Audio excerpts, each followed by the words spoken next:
Hello everyone, welcome back to Smart Info. I hope you all are doing great. Today we are going to talk about a very important topic, what is English literature. We will understand its meaning, what it includes and how it develops over time. So let's start. English literature means all written works in English language.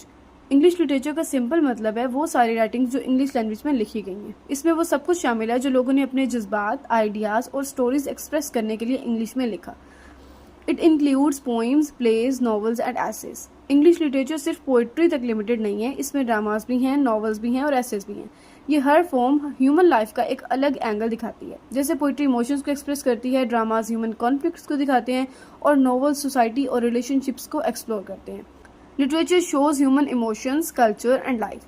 Literature एक mirror की तरह होता है जो इंसानी जज्बात, उनका culture और जिंदगी को दिखाता है. जब आप किसी नॉवल या पोइम को पढ़ते हैं तो आपको उस जमाने के कल्चर और लोगों के सोचने का तरीका भी पता चलता है. It started many centuries ago and developed through edges.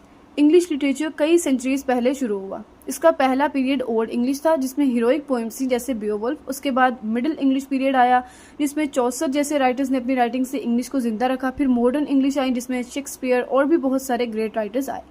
There are 3 main periods, old English, middle English and modern English. Literature को 3 मेन पीरियड्स में डिवाइड किया गया है, ओल्ड इंग्लिश, मिडिल इंग्लिश और मॉडर्न इंग्लिश. हर पीरियड का अपना style और अपना फेमस राइटर है. एक दफ़ा दोबारा से आपको बता दूं, इंग्लिश लिटरेचर क्या है? Writings in English language. जितनी भी लैंग्वेजेस जो हैं यानी जितने भी वर्क हैं जो इंग्लिश में लिखे गए हैं वो है इंग्लिश लिटरेचर. उसको हम इंग्लिश लिटरेचर कहेंगे.